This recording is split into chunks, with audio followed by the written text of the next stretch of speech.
कुदरत जिसने हम सबको बनाया है, जिसकी ताकत बेशुमार है, जो पेड़ के पत्तों से लेकर आसमां में उड़ते पंछी तक की अनकही दास्तां सुनता है, जिसने खुद इंसान को अपने सामने बनता देखा और फिर इंसानों के हाथ खुद को मिटता देखा है। हर रोज न जाने कितने जज्बात खुद में समेट लेती है ये कुदरत। आज से करीब 14 अरब साल पहले जब बिग बैंग हुआ और पृथ्वी पर जिंदगियों ने जीना शुरू किया, तब से लेकर आज तक न जाने हमारे वातावरण ने कितने ही उतार चढ़ाव देखे हैं।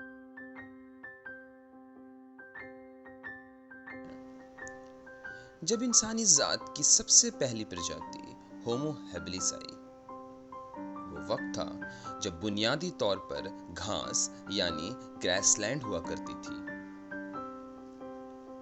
वक्त का हाथ थामे कुदरत ने खुद को बहुत बदला है।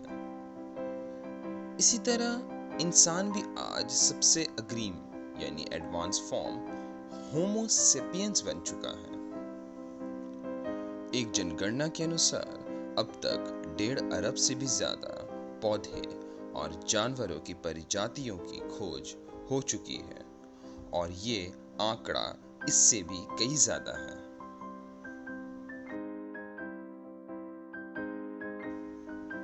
अजीब है पर हकीकत है, अब भी 1 लाख से ज्यादा पौधे और 3 लाख से ज्यादा जानवरों की प्रजातियों की खोज होनी बाकी है और वो इस वक्त हमारे बीच हैं, इसी आसमान के नीचे, जिसके नीचे हम और आप हैं।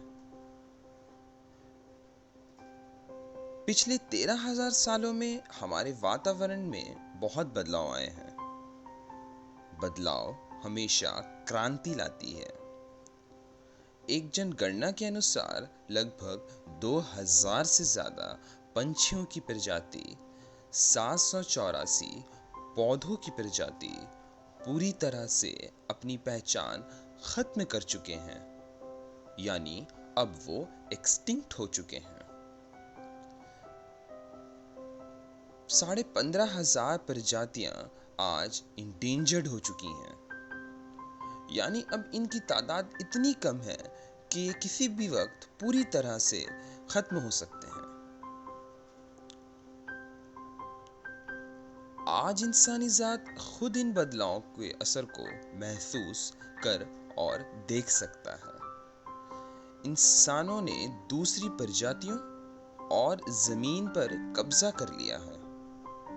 ट्रॉपिकल रेन फॉरेस्ट, जो कभी 14% पृथ्वी के हिस्से को ढकता था, आज वो सिर्फ 6% हो गया है। हालात आने वाले वक्त में और भी गंभीर हो सकते हैं, क्योंकि इंसानों की जरूरत अब लालच में बदल गई है। एक वजह यह भी रही है कि अब तक 500 से ज्यादा प्रजातियां हम खो चुके हैं। जब तक आज रात आप सोने जाएंगे, तब तक 1000 हेक्टेयर जंगल की जमीन हम खो चुके होंगे।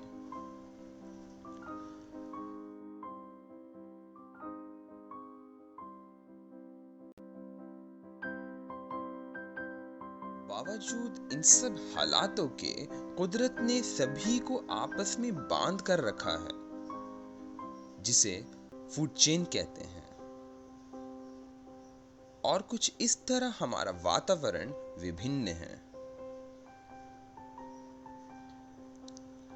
इंसान की तमाम कहानियों में एक कहानी ये भी है कि जितना ज्यादा इंसान वातावरण से छेड़छाड़ करेगा, जितना ज्यादा मुकाबला करने की कोशिश करेगा, उतना ही ज्यादा इंसान खुद कुदरती आफत जैसे भूकंप, सुनामी, खतरों का सामना करेगा।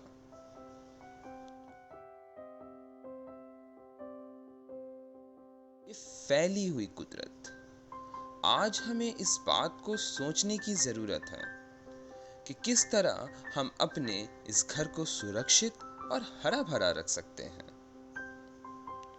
जिंदगी हमेशा संतुलित रहकर ही चलती है। ठीक उसी तरह हमारे वातावरण को भी संतुलित रखने की खास जरूरत है।